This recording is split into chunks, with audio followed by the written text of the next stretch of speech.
البتہ کنسیشن یہ ہے کہ کنٹینیو کرنا ضروری نہیں ہے، بیچ میں گیپ بھی کر سکتے ہیں۔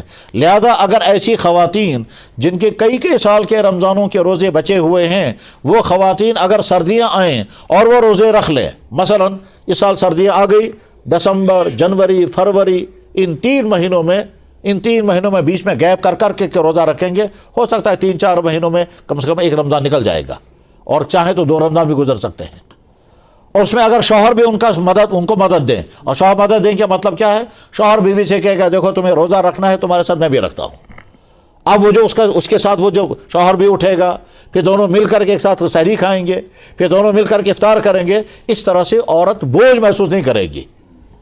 کشمیری میں کہتے ہیں اخت آگو کا، وہ اخت آگو کا یہ ہے وہ جگہ کہ ایک تو اکیلی بیچاری کو اٹھنی پڑے سردیوں میں، اکیلے اٹھنا پڑا ہے سردیوں میں، اکیلی سحری کھانی پڑ رہی ہے، دائیں بائیں کوئی نہیں ہے۔ اس کے مقابلے میں اگر اس کا شوہر اس کے ساتھ ہوگا تو جناب اگر سارا عیال ہوگا شوہر نہیں ہوگا تو وہ ایک کمی محسوس کرتی ہے، اور اگر شوہر ہے تو سب کو سب کچھ آ گیا۔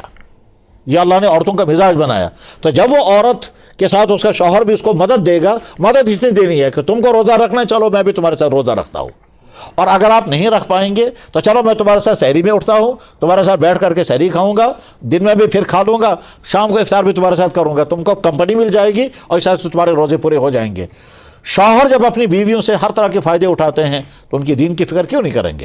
تو اس طرح سے وہ عورتیں، وہ خواتین جن کے کئی سال کے رمضان باقی ہیں، ان خواتین کو چاہیے کہ اپنے ان چھوٹے ہوئے روزوں کی فکر کریں، اور اگر نہیں روزے رکھ پائی یہاں تک کہ بڑھاپے کی وہ سرحد آ گئی، اب روزہ رکھ ہی نہیں سکتی ہیں، تو پھر تو اتنے سارے روزوں کا کفارہ دینا پڑے گا، اور کفارہ نہیں، فدیہ دینا پڑے گا۔ فدیہ کا مطلب ایک روزے کے بدلے میں پیسہ، ایک روزے کے بدلے میں پیسہ، اور وہ کتنا پیسہ ہے؟ ایک روزے کے بدلے میں ایک صدقہ فطر۔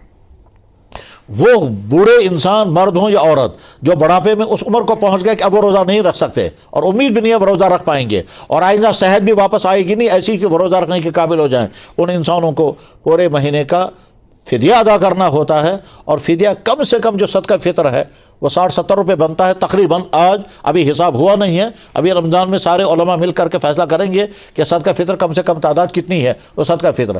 ویسے اسی شہر میں ہمارے جاننے والے بہت اچھے ہمارے بھائی ہیں، اللہ تعالیٰ ہر طرح سے ان کو خوش رکھے، تو انہوں نے مجھ سے کہا کہ ہماری والدہ روزہ نہیں رکھ پائیں گی، وہ کئی بیماریوں میں ہیں اور بڑھاپے میں ہیں، تو ان کا صدقہ فطر بتا دیجئے کتنا، فدیہ کتنا دینا ہے۔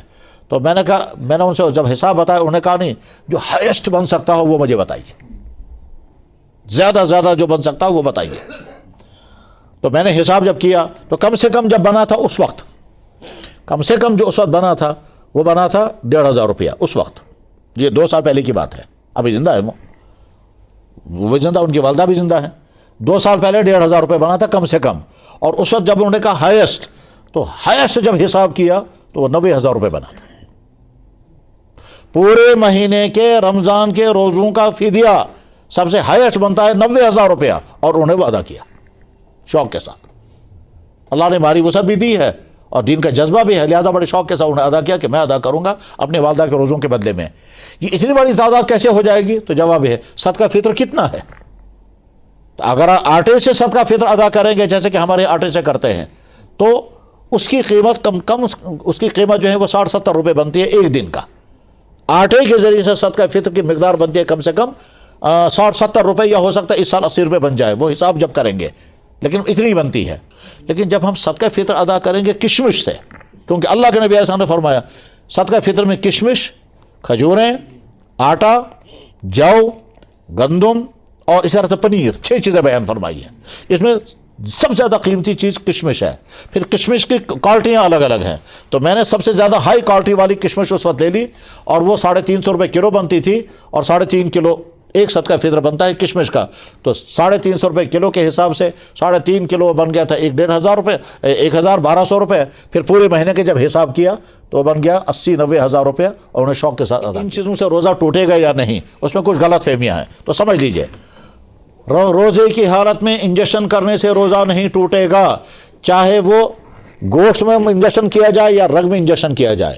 روزے کی حالت میں ڈرپ لگانے سے روزہ نہیں ٹوٹتا، روزے کی حالت میں دانت نکالنے سے روزہ نہیں ٹوٹتا، روزے کی حالت میں کریم اور لوشن لگانے سے روزہ نہیں ٹوٹتا، روزے کی حالت میں آنکھ میں دوائی ڈالنے سے روزہ نہیں ٹوٹتا، روزے کی حالت میں کان میں دوائی ڈالنے سے روزہ نہیں ٹوٹتا، روزے کی حالت میں خون نکالنے سے روزہ نہیں ٹوٹتا، روزے کی حالت میں خون بھرنے سے بھی روزہ نہیں ٹوٹتا، روزے کی حالت میں سرجری ہو جائے اس سے بھی روزہ نہیں ٹوٹتا، اور روزے کی حالت میں اگر ناک میں دوائی ڈالی جائے تو روزہ ٹوٹ جائے گا، منہ میں ڈالیں گے تو اس سے تو لازمت ٹوٹے گا، اس کو تو کہنے ہی کیا۔ اسی طرح سے اور بہت سارے نازک مسائل ہیں، جن نازک مسائل جب وہ مسئلہ پیش آتا ہے تو آدمی پوچھتا ہے کہ جناب میرا کیس یہ ہے، ڈاکٹر مجھے یہ کرنے کو کہہ رہے ہیں، مجھے کرنا ہے یا نہیں، روزہ میرا ٹوٹے گا یا نہیں ٹوٹے گا۔ اس وقت ہم اس کے حالات کو دیکھ کر کے جواب سناتے ہیں کہ بھائی اگر دیکھو تم اگر اس کو اوائڈ کر سکتے ہو شام کے بعد کرو، اور اوائڈ نہیں کر سکتے تو اسی حالت میں کرو، اور اس حالت میں کرو تو جو روزہ ٹوٹنے کی حالت ہے وہ بتا دیتے اس سے روزہ ٹوٹ جائے گا مگر کرو آپ، اور بعد میں قضا رکھ لینا۔ اور جب کہتے ہیں کہ نہیں آپ یہ کر سکتے روزہ نہیں ٹوٹے گا، پھر آگے کہتے ہیں کہ اگر یہ کرنا پڑے گا تو آپ روزہ۔ بڑا اہم مسئلہ یہ ہے کہ جن لوگوں کو شوگر کی تکلیف ہوتی ہے ان کو انسولین کا انجیکشن لینا پڑتا ہے، کیا انسولین سے روزہ ٹوٹے گا؟ جواب ہے نہیں ٹوٹے گا۔ لیکن وہ شوگر پیشنٹ جن کو ہر تھوڑی دیر کے بعد کچھ نہ کچھ کھانا پڑے گا، ہر 2 گھنٹے کے بعد ان کو کوئی چیز ہو جائے کھانی ہے ورنہ شوگر لیول ڈاؤن ہو جائے گی، اور ڈاؤن ہونے کے بعد کبھی طاری ہوگی اور گر جائیں گے، تو ایسے انسانوں کو کہا جاتا ہے آپ روزہ مت رکھیں، آپ شوگر کے پیشنٹ ہیں، آپ کو شوگر لیول ڈاؤن ہو جائے گی، خطرہ یہ ہے، لہذا آپ روزہ چھوڑ دیجئے۔ اب اگر آئندہ چل کر امید ہے کہ آپ کا شوگر کنٹرول ہو جائے گا اور روزہ رکھ سکیں گے تو بعد میں روزوں کی آپ قضا رکھیں گے، اور اگر امید نہیں اور ڈاکٹر نے کہا کہ اب آپ کی کنڈیشن یہ نہیں ہے کہ آپ آگے چل کر کے روزہ رکھنے کے قابل ہو سکیں گے تو آپ کے لیے پھر حکم ہے کہ آپ روزوں کا فدیہ ادا کریں۔ آخری بات، اگر اللہ نے ہم کو رمضان کی نعمت عطا فرمائی ہے 24 گھنٹے کا شیڈول بنانا چاہیے، اور وہ شیڈول کہاں سے سٹارٹ ہوگا؟ صبح کو سحری کھانے کے لیے اٹھنا ہے، شوق سے اٹھیں، بجائے اس کے کہ آپ ٹھیک 5 بجے اٹھیں، آدھا گھنٹے میں آپ سحری کھا لیں گے، آپ 5 بجے بجائے 4:30 بجے اٹھیے، آدھے گھنٹے کی اور قربانی دیجیے، اس آدھے گھنٹے میں آپ تہجد کی نماز پڑھیں، انتہائی قیمتی وقت، اور اللہ تعالیٰ شاہ بہت خوش ہوتے ہیں اس وقت کی نمازوں پر، اور قرآن میں اس کا تذکرہ کرتے ہیں، دیکھو میرے بندے بستر چھوڑ کے میرے سامنے کھڑے ہیں، تتجافا جنوب عن المضاجع، میرا بندہ بستر چھوڑ کے میرے سامنے کھڑا ہے۔ اور اللہ کے نبی نے فرمایا اللہ تعالیٰ شان ہو آسمان اول پر اتر کر کے اعلان کرتے ہیں کون مانگنے والا ہے میں عطا کروں گا، کون درخواست پہ کرے گا، حل من سائل فاعطی، بخاری میں حدیث ہے۔ تو لہٰذا آپ نے تہجد پڑھی، 4 رکعت پڑھیں، 6 رکعت پڑھیں، 8 پڑھیں یا 12 پڑھیں، جتنا پڑھ سکتے ہو پڑھ لیا اپنی نماز۔ اس کے بعد اچھی طرح سے سحری کھائیں، سحری کھائیں، اذان سے پہلے، سحری کے ٹائم سے پہلے سحری کھانا بند کر دیں، اذانوں کا انتظار مت کریں، کیونکہ بعض مسجدوں کے مؤذنین جو ہیں وہ بے احتیاطی کرتے ہیں، وہ 2-3 منٹ لیٹ کر کے اذان پڑھتے ہیں، تو کوشش یہ کرنی پہلے سحری ختم کر دیں۔ اس کے بعد آپ فجر کی نماز پڑھیں، مسجد والوں کو چاہیے کہ فجر کی نماز جلدی سے جلدی ادا کرائیں، لیٹ نہ کریں، انتظار نہ کرائیں، کیونکہ لوگوں کو انتظار رہتا ہے کہ نماز ہو جائے گی تو ہم آرام کریں گے، نیند پورا کرنا ضروری ہے۔ آپ نے فجر کی نماز پڑھ لی، اس کے بعد اگر ہمت ہے تو بیٹھے رہیں آفتاب نکلنے تک، اور تسبیحات پڑھیں، تلاوت کریں، اوراد پڑھیں، کچھ عمل کریں، اور بعد میں اشراق کی نماز پڑھ کر گھر جائیں، یا گھر میں جا کر اشراق کی نماز پڑھیں۔ اور اگر آپ ایسا نہیں کر سکتے، فجر کی نماز فارغ ہونے کے بعد فوراً آرام کر لیں، آرام کرنے کے بعد پھر جب آپ اٹھیں گے 8 یا 9 بجے اس وقت وضو کریں، وضو کرنے کے بعد اشراق کی نماز پڑھیں، 2 رکعت یا 4 رکعت، رمضان کا ثواب الگ ہوگا، اشراق کا ثواب الگ ہوگا۔ اس کے بعد آپ اپنے کام کے لیے نکل جائیں، آپ کو جاب کرنے جانا ہے، اپنے آفس جانا ہے، اپنی دکان پر جانا ہے، وہاں جا کر کے آپ اپنے آپ کو کہیں میں روزے دار ہوں، اس روزے کی حالت میں مجھے اپنی آنکھوں کو بھی کنٹرول کرنا ہے، اپنی زبان کو بھی کنٹرول کرنا ہے، اور تسبیحات خوب پڑھتے رہیں۔ ایسے آفس جہاں مردوں کے ساتھ مستورات بھی ہوتی ہیں ان آفس والوں کو تو زیادہ ہی ہے، اور بار بار یہ سمجھیں یہ دائیں بائیں جتنی مستورات ہیں یہ ایسی ہیں جیسی میری بہنیں ہیں، یہ ایسی جیسی میری بیٹیاں ہیں، بس بہنیں اور بیٹیاں، اس تصور کے ساتھ، ٹھیک، اور کوئی فحش بات نہیں، کوئی غیر ضروری بات نہیں، بلا ضرور ان کی طرف دیکھنا نہیں، اپنے کام کرنے اور کرانے ہیں۔ آفسوں میں جہاں مرد بھی ہیں جہاں عورتیں بھی ہیں، ہسپتالوں میں جہاں مرد سٹاف ہے وہاں فیمیل سٹاف بھی ہے، اسی طرح سے جو بڑے بڑے شاپنگ کمپلیکس ہے وہاں کہیں عورتیں بھی، اور وہاں یا کسٹمر عورتیں ہوں گی۔ غرض ہے کہ ہر جگہ کوشش کریں، پھر ظہر کی نماز کا وقت جب آئے کوشش یہ کریں کہ اذان سے پہلے مسجد پہنچ جائیں، یا اذان کے فوراً بعد ٹھیک اطمینان کے ساتھ ظہر کی نماز ادا کریں۔ پہلی سنتیں، پھر فرض، پھر سنتیں، اس کے بعد پھر واپس اپنے کام میں. عصر کے وقت یا مغرب کے بعد آپ کا کام ختم ہو جائے گا، آپ اپنے گھر پہنچے. یہ جو ٹائم آپ کے پاس ہے، اس بیچ میں عصر کے بعد اگر گھر پہنچے، اس ٹائم میں کوئی نہ کوئی فائدہ اٹھائیں. مثلا قرآن کریم کی تلاوت کریں. رمضان میں کم سے کم ایک ختم قرآن ضرور ہو جانا چاہیے. وہ تمام بھائی جو قرآن کی تلاوت کر سکتے ہو، اور جو حافظ ہیں ان حافظوں کی اپنی ذمہ داری ہے کہ قرآن کو کیسے وہ سنائیں گے، کیسے یاد کریں گے. اس کے بعد پھر افطار کے وقت دعائیں قبول ہوتی ہیں. بیٹھ کر کے دعا کرنی چاہیے، چاہے وہ اپنے گھر میں افطار کریں، چاہے مسجد میں افطار کریں. ضرور دعا کرنی چاہیے. لازم نہیں ہے، آرڈر نہیں ہے، مگر دعاؤں کے قبول ہونے کا وقت ہے. افطار کے وقت لاکھوں انسانوں کو جہنم سے خلاصی کے پروانے ملتے ہیں. ٹھیک. اس کے بعد اذان ہوگی. اذان کے فوراً بعد ہی جماعت کھڑی نہیں کرنی چاہیے، 5-10 منٹ کا وقفہ دینا چاہیے. یہاں کشمیر میں بعض دفعہ لوگ کہتے ہیں کیا صاحب، بالکل ادھر سے اذان ہوئی، ادھر سے منہ میں کھجور، ادھر سے اللہ اکبر. اور بعض دفعہ تو ادھر سے تکبیر ہو گئی، اللہ اکبر، کھجور پھینکے ادھر تو اللہ اکبر. اتنا ٹائٹ نہیں ہے جناب. مکہ مکرمہ اور مدینہ طیبہ میں مغرب کی اذان ہونے کے 12 منٹ کے بعد اقامت ہوتی ہے. 12 منٹ تک لوگ افطار کرتے رہتے ہیں. اور آپ کو شاید معلوم ہوگا یا نہیں تو معلوم ہونا چاہیے کہ دنیا میں افطار کرنے اور کرانے کا ایسا عجیب سسٹم جو کھانے کعبہ اور مدینہ طیبہ میں ہے، دنیا کی عقلیں حیران ہو جاتی ہے کیسے ہوتا ہے. لاکھوں انسان صرف 10 منٹ کے اندر پیٹ بھر کر کے کھا لیتے ہیں، پی لیتے ہیں، اور کوئی گندگی نہیں. اور 10 منٹ کے بعد وہاں دسترخوان اٹھ جاتا ہے، وہاں بالکل صاف ہوتا ہے. اور لاکھوں انسانوں میں ہر ایک تک زمزم پانی پہنچ جاتا ہے. ہر ایک تک زمزم پہنچے گا، ہر ایک تک کھجوریں پہنچیں گی، ہر ایک تک. اور کسی کو خود نہیں لے جانا ہے، کوئی نہیں لے جائے گا.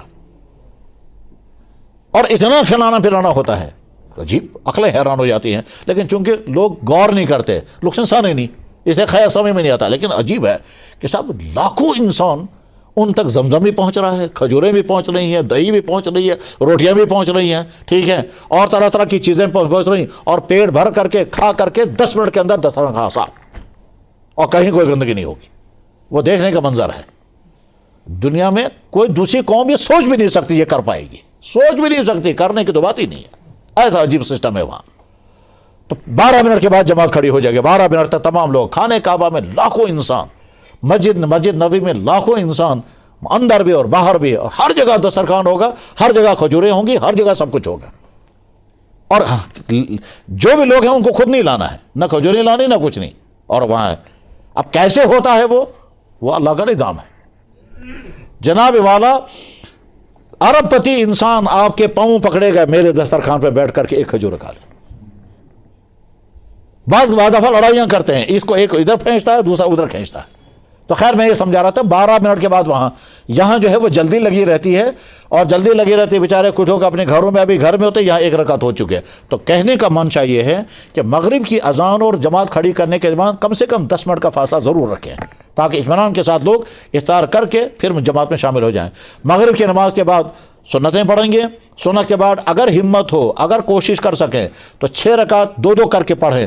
ان 6 رکعت نمازوں پر بہت ثواب ملتا ہے. اللہ کے نبی علیہ السلام نے ارشاد فرمایا کہ مغرب کے بعد جو آدمی 6 رکعت پڑھے گا اس کو 12 سال کی عبادت کا ثواب ملے گا. عام طور پر اس کو کہتے ہیں نماز اوابین. اور کچھ علماء کہتے ہیں اوابین یہ نماز نہیں ہے. ہم کہیں گے یار اوابین ہے یا نہیں، ثواب بہت بڑا ہے. آپ اوابین پڑھ کر کے سوچ کر پڑھو یا کچھ کر کے، لیکن 6 رکعت اگر آپ پڑھ سکیں. اور اگر زیادہ بھوک لگی ہے، آپ جائیں پہلے کھانا کھائیں، کھانا کھانے کے بعد یہ 6 رکعت نماز پڑھ لیں. ہم نے اپنے بعض بزرگوں کے بارے میں سنا، پڑھا بھی، کہ وہ اوابین کی نماز 20 رکعتیں پڑھتے تھے. اس کے بعد عشاء کی اذان ہوگی. عشاء کی اذان ہوگی، پھر نماز ہوگی. شوق کے ساتھ تراویح پڑھیں، شوق کے ساتھ تراویح پڑھیں. المیہ ہے، یہ المیہ ہے کہ لوگ تراویح چھوڑ کر گھر میں بیٹھ کر موبائل چلائیں گے. تراویح چھوڑ کر گھر میں چائے پینے بیٹھے. جو لوگ کہتے ہیں ہم تراویح نہیں پڑھ سکتے، جو لوگ کہتے ہیں ہم قرآن نہیں سن سکتے، وہ سوچیں ذرا کہ ہم نے یہ ٹائم جو 1 گھنٹہ یا 1.25 گھنٹے کا ہے، ہم نے اللہ کو نہیں دیا، تو دوسرا کون سا کام تھا جس میں آپ نے یہ 1 گھنٹہ خرچ کیا؟ وہ دوسرا کون سا کام ہے؟ آپ کے سامنے آپشن 2 ہیں. یا تو یہ ٹائم آپ اللہ کو دے دیں اور اللہ کے سامنے کھڑے اور اللہ کو سجدہ کریں، یا بیکار گزاریں. آپ آپشن میں سے 2 آپشن لیتے ہیں. اور بعد میں وہ بڑے فخر کرتے ہیں، دبن ہے ان کے وہ پھنسے ہوئے ہیں تراویح میں، اور ہم عیش کر رہے ہیں گھر میں. کیا عیش کر رہے ہیں آپ؟ جناب والا، امت فخر کرتی تھی زیادہ نماز پڑھنے پر، اور آدمی ہمارا مسلمان بھائی جو وہ فخر کرتا ہے نماز چھوڑنے پر. تو جو بھائی کہتے ہیں ہم سے نہیں ہوگا، ٹھیک ہے صاحب نہیں ہوگا، آپ اس ٹائم کو چھوڑ کر آپ دوسرا کون سا کام کریں گے؟ آپ اس سے زیادہ اہم، اس سے زیادہ بہتر وہ کیا ہے؟ گھر میں بیٹھیں گے، باتیں کریں گے، ٹی وی دیکھیں گے، موبائل چلائیں گے، چائے داما چند بھی کیا کرو، اور یہ تراویح پڑھ کر لوگ گھر پر پہنچ جائیں گے، وہ گھروں میں بیٹھے ہوئے ہوتے ہیں۔ مزید المیہ یہ کہ ایک مسجد میں باقاعدہ رمضان سے پہلے میٹنگ کی گئی۔ کیا میٹنگ کی گئی؟ جناب رمضان میں ہم قرآن نہیں سن سکتے، بجر کو سیک بجے ٹھیک۔ اسی دن پریزیڈنٹ صاحب آئے تھے، پورے سال آئے ہی نہیں، اس دن فیصلہ کرنے کے لیے آئے ہیں رمضان میں قرآن نہیں پڑھا جائے گا۔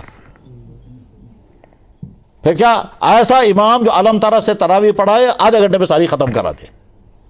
جناب رسول اللہ صلی اللہ علیہ وسلم نے جب تراویح پڑھی تھی تو ساری رات پڑھی تھی، اور امام بخاری رحمہ اللہ تعالیٰ تراویح پڑھاتے تھے، خود 20 رکعت تراویح پڑھاتے تھے، اور ہر رکعت کے اندر 20 آیتیں پڑھتے تھے، اور 2-2.5 گھنٹے ان کے تراویح میں گزر جاتے تھے، 2-2.5 گھنٹے۔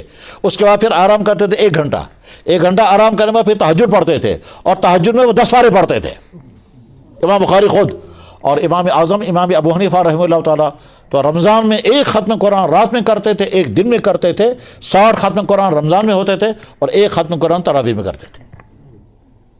اور بے شمار امت کے افراد کا حال یہی رہا ہے۔ میں نے بھی اپنے ایک بھائی کو دیکھا تو انہوں نے کہا کہ ہاں جی میں نے بھی 2 رکعتوں میں پورا قرآن پڑھا ہے، وہ زندہ ہے ابھی، جنہوں نے مجھ سے کہا کہ میں 2 رکعتوں میں قرآن پڑھا۔ اصل میں جب انسان کرنے پر آتا ہے تو کیا کیا کرتا ہے، سبحان اللہ۔ امام ابو حنیفہ رحمہ اللہ تعالیٰ کے شاگرد امام محمد جب امام اعظم کے پاس پڑھنے کے لیے آئے تو امام اعظم نے فرمایا تم کو معلوم ہے میرے پاس پڑھنے کے لیے وہ آئے گا جو حافظ ہوگا، تم حافظ نہیں، تم نہیں پڑھ سکتے۔ میرے پاس پڑھنے کے لیے وہ آئے گا جو حافظ ہوگا، چونکہ تم حافظ نہیں، تم نہیں میرے پاس پڑھ سکتے۔ تو امام محمد واپس نکل گئے اور اپنے کمرے گھر کے اندر بند ہو گئے، 1 ہفتے کے اندر پورا قرآن حفظ کیا۔ امام محمد کا کارنامہ یہ ہے۔ میں ابھی چند دنوں میں پہلے کپواڑہ کے کلاب میں گیا، وہاں ایک آدمی کا حال سنا، وہ آدمی بھی موجود تھا، بچہ بھی موجود تھا۔ اس آدمی نے اپنے بچے کو کپواڑہ کے بازار میں مزدوری پر لگایا، خود بھی مزدوری کرتا اور بچے کو مزدوری پر لگایا۔ ایک مرض ہے کہ محتمم صاحب کو اندازہ تھا بچہ بڑا ذہین ہے، اس نے باپ سے کہا یار یہ بچہ ہمیں دے دو، یہ بچہ بڑا ذہین ہے، یہ جو تمہیں کما کر کے دیتا ہے ہم کوشش کریں گے وہ پیسہ ہم تمہیں دے دیں گے، مگر بچہ ہمیں دے دو۔ لے گیا وہ محتمم صاحب بچے کو، 12 مہینے میں بچہ پورا قرآن کا حافظ ہو گیا، اور میں نے اسے دستہ بندی کی بچے کی، اور وہ باپ بیٹھ کے رو رہا تھا، کیا لگا میں اس بچے کو مزدوری میں لگا رہا تھا، اتنا ڈائمنڈ بچہ تھا میرا، مجھے پتہ ہی نہیں تھا وہ مزدوری، وہ باپ رو رہا تھا جب بچے کو دستار بندی ہو رہی تھی۔ بہرحال اسلامی تاریخ میں عجیب واقعات ہیں۔ قرآن کی تلاوت کا اپنا شیڈول بنائیں، 1 ختم قرآن رمضان میں ہو جانا چاہیے۔ جب تراویح شوق کے ساتھ پڑھ کر کے تراویح میں جب تھکاوٹ ہوگی اور سستی آئے گی، آپ کہیں گے ہاں اللہ تعالیٰ شان ہو اس تھکاوٹ کے انتظار میں، میرا بندہ تھکتا تھا وہاں کھیلتا ہوا، میرا بندہ تھکتا تھا کرسی پر بیٹھ کر، میرا بندہ تھکتا تھا کھیت میں، آج تھکا ہے میرے لیے، آج تھکا ہے میرے سامنے کھڑے ہو کر، اور اللہ تعالیٰ خوش ہو کر فرشتوں سے دیکھو میرا بندہ تھکا ہوا ہے پھر بھی کھڑا ہے، نیند آ رہی پھر بھی کھڑا ہے۔ تو یہ وقت تراویح میں گزار کر پھر دعا کر کے پھر اپنے گھر جا کر کے آرام کریں۔ اس طرح سے 24 گھنٹے کا شیڈول آپ کا بنے گا اور رمضان بہتر سے بہتر گزرے گا۔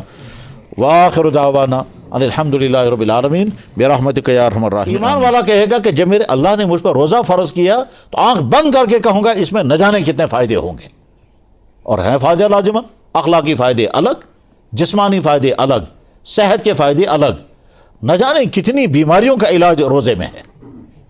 بلکہ میں نے کتاب پڑھی تھی، اور کتاب لکھنے والا کمیونسٹ رشیا کا، ماسکو میں کتاب لکھی ہے روسی زبان میں، اور ریسرچ اس نے کیا ہے کہ ڈائٹنگ، یہ جو مسلمانوں کا روزہ ہے، اس روزے سے فائدے کیا کیا ہوں گے۔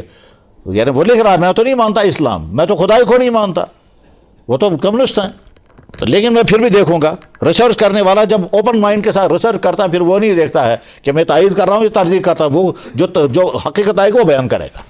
حقیقت یہ ہے، میں چاہے اس کو مانتا ہوں یا نہیں، میں اس کو بلیو نہیں کرتا، مگر حقیقت یہی ہے۔ تو اس نے لکھا تقریباً 200 بیماریوں کا علاج روزے میں ہے، اور لسٹ بھی دی اس نے، فلاں بیماری کا کاز یہ ہے، روزہ جب رکھیں گے تو یہ ہوگا۔ اس میں کامن بیماریاں، بلڈ پریشر ہے وغیرہ وغیرہ، یہ جو ہیں معدے کی جتنی بیماریاں، ان بیماریوں میں سے اکثر بیماریوں کا علاج اس نے کہا روزے سے ہو جائے گا۔ لیکن روزہ جو ہے وہ صحیح ترتیب کے ساتھ رکھا جانا چاہیے۔ تو روزہ اللہ کا بہت بڑا احسان ہے جو بندوں کو عطا کیا کہ یا اللہ آپ نے ہم کو کھانے پینے کے مزوں سے تھوڑا الگ کر کے پھر ہم کو اپنے بدن کی حالت ٹھیک کرنے کا موقع عطا فرمایا. اس لیے روزہ نعمت ہے، روزے کو بوجھ نہیں سمجھنا چاہیے. اور ساتھ میں اللہ کہتا ہے اے ایمان والو میں نے تم پر روزہ لازم کیا ہے، اور تمہیں پر نہیں، ساری قوموں پر میں نے روزہ لازم کیا. اور فائدہ اس کا ہے کہ تم متقی بنو گے، اور جو متقی بنو گے تو دنیا میں بھی کامیاب اور آخرت میں بھی کامیاب. اور اللہ کے نبی نے فرمایا من صام رمضان ایمان و احتسابا، جس نے رمضان کے روزے رکھے ایمان و احتساب کے ساتھ. کیا مطلب؟ ایک انسان نے کھانا کھایا نہیں کھایا، ڈاکٹر نے کہا تھا کل شام کو آپ کو سٹی سکین ہوگا، آپ ایک پہلے دن سے کھانا نہیں کھائیں گے. جناب بالکل میں رہوں گا فاقے، اور اگلے دن شام تک میں فاقہ رکھوں گا. یہ جو فاقہ ہے یہ اللہ کے کہنے سے نہیں ہوا، ٹھیک؟ یہ صام رمضان نہیں ہوا. ایمان و احتساباً کا مطلب یا اللہ میں کھانا کھاتا شوق سے، آپ نے بند کر دیا میں نہیں کھاؤں گا. پھر بھوک لگی اور بھوک میں بے قراری ہو گئی، پھر اپنے آپ کو کہتا ہے برداشت کرو، اور خوشی کے ساتھ برداشت کرو. اور خوشی کے ساتھ برداشت کرو گے اس لیے کہ آگے تمہیں بڑا انعام ملنے والا ہے. اگلے انعام کی امید پر خوشی سے روزے کی بھوک اور پیاس کو برداشت کرنے کا نام احتساب ہے. سمجھیں پہلے اس کو سمجھ لیں پہلے. خدا نخواستہ دانتوں میں درد ہو گیا، ڈاکٹر کے پاس گئے، انہوں نے کہا نکالنے کے بغیر کوئی چارہ کار نہیں. ہم نے کہا ٹھیک ہے اب کیا کرنا ہوگا؟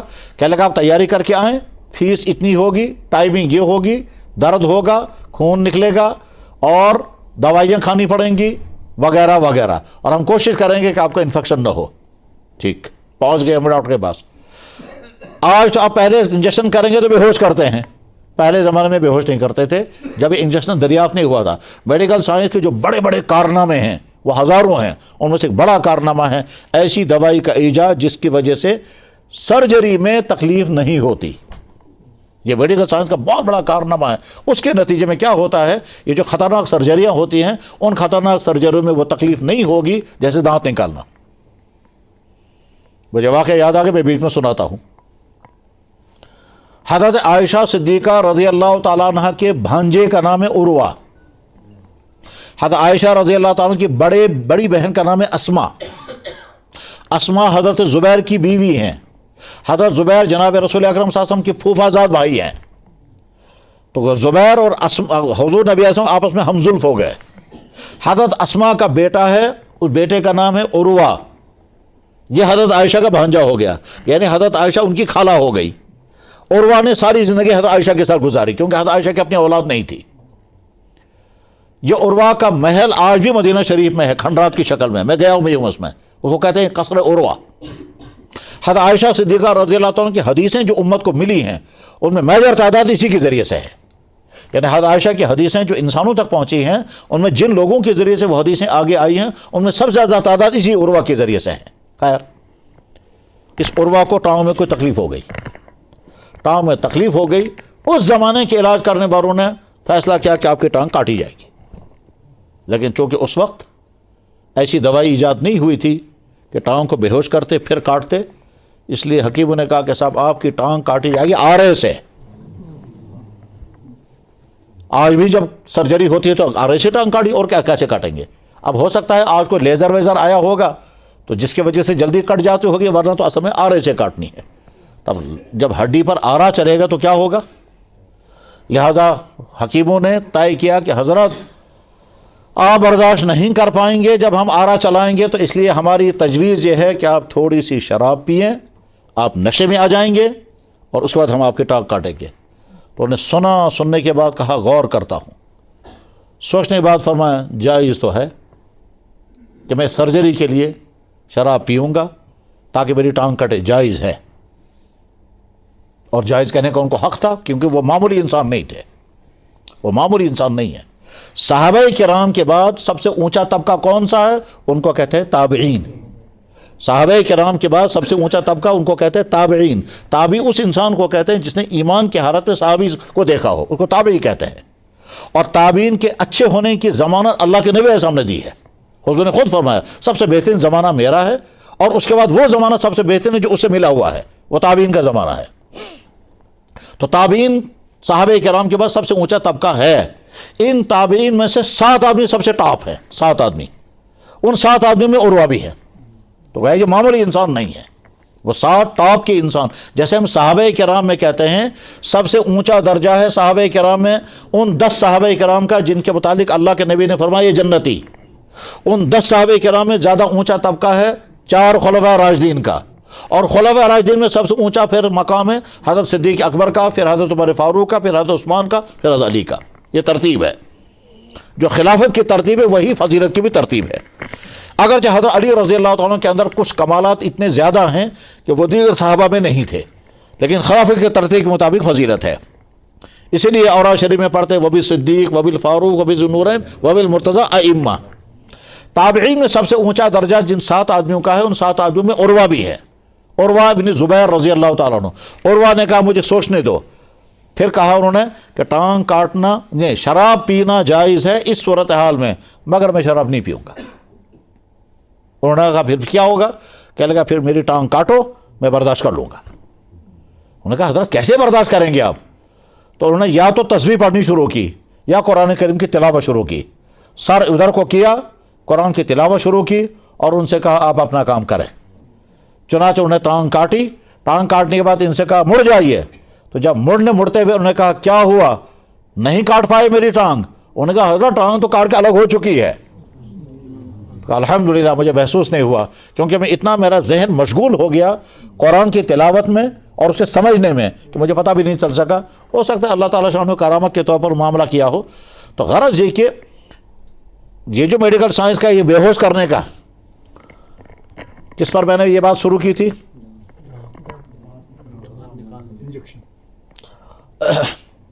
میں یہ عرض کر رہا تھا کہ اللہ نے بندوں کے لیے جب روزہ لازم کیا ہے اس روزے میں لازماً فائدے ہوں گے. روس کا مصنف یہ کہتا ہے کہ روزوں کے ذریعے سے 200 بیماریوں کا علاج ہوتا ہے, تو مسلمان کیوں کہے گا میں روزہ نہیں رکھ سکتا؟ اور روزہ رکھ کر اگر بھوک لگ گئی اس بھوک کو برداشت کرنا ہے. اس برداشت کرنے پر ہی اللہ تعالیٰ فرماتے ہیں, کیا فرماتے ہیں کہ میں تجھے انعام دوں گا. اب جڑے گی وہ بات جو میں سنا رہا تھا, وہ کیا؟ اللہ کے نبی نے فرمایا کہ جو ایمان اور احتساب کے ساتھ روزہ رکھے. احتساب کہتے ہیں آئندہ مجھے بہت بڑا نفع ملنے والا ہے, اس نفع کے پانے کے لیے میں اس وقت کی تکلیف کو خوشی کے ساتھ برداشت کروں گا.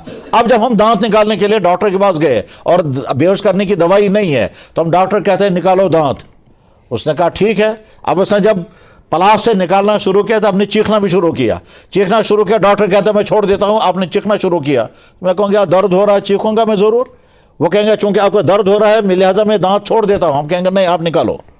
وہ کہے گا مگر تمہیں درد ہو رہا ہے, کہتا ہے میں برداشت کروں گا. کہا مگر تم تو چیخ رہے ہو, کہا لگا چیخ تو آئے گی میں برداشت کروں گا مگر آپ نکالو. کہا لگا دیکھو ایک تو تمہیں درد ہوگا اور تم چیخو گے اور ساتھ میں پیسہ بھی دو گے, ایسی بیوقوفی کی بات ہے. کہا لگا جناب میں پیسہ بھی دوں گا چیخوں گا بھی مگر مہربانی کرو دانت نکالو. یہ جو دانت میں خوشی سے نکلوا رہا ہوں اور اس دانت کے نکالنے کی تکلیف خوشی سے میں برداشت کر رہا ہوں, کیوں؟ کیونکہ آئندہ مجھے آرام ملے گا. اس آئندہ کے آرام پانے کے لیے اس وقت کی تکلیف کو برداشت کرنے کو احتساب کہتے ہیں. اب ہم نے روزہ رکھا, بھوک بھی لگی, پیاس بھی لگی, برداشت بھی کر رہے ہیں, اس لیے برداشت کر رہے ہیں کہ آگے انعام ملے گا. اللہ کے نبی نے فرمایا اس جذبے کے ساتھ جب تم روزہ رکھو گے تمہارے سارے گناہ معاف ہو جائیں گے. من صام رمضان ایمانا و احتسابا. جناب والا روزہ رکھنے والے تو کہتے ہیں کاش وہ بھوک لگتی, وہ تو بھوک اب لگتی ہی نہیں ہے. اور اللہ کے نبی علیہ السلام نے فرمایا کہ جب تم کسی انسان کو دیکھو سخت سردی میں اس نے وضو کیا یا سخت گرمی میں اس نے روزہ رکھا, گواہی دینا کہ اس کے اندر ایمان موجود ہے. اب رمضان اس وقت گزر رہا ہے. ایمان والوں کی 3 قسمیں ہیں. کچھ ایمان والے وہ ہیں جو روزہ رکھنے کو ہی تیار نہیں. ان میں سے ایک بڑی تعداد ایسی ہے جو رمضان کا مذاق بھی اڑاتے ہیں مگر اپنی محفلوں میں.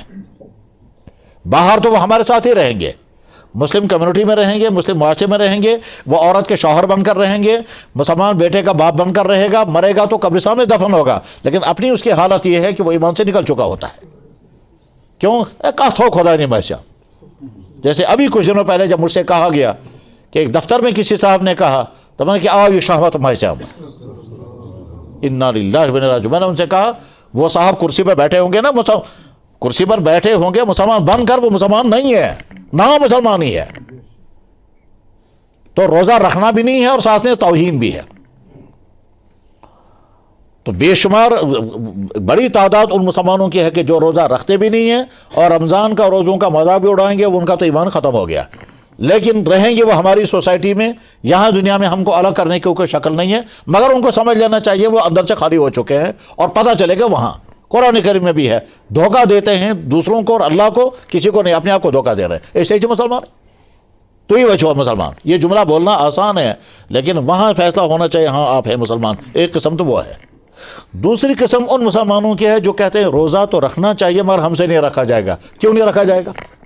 جناب کون بھوک برداشت کرے گا؟ جناب کھانے پہ تو وجہ کچھ نہیں رکھا جائے گا۔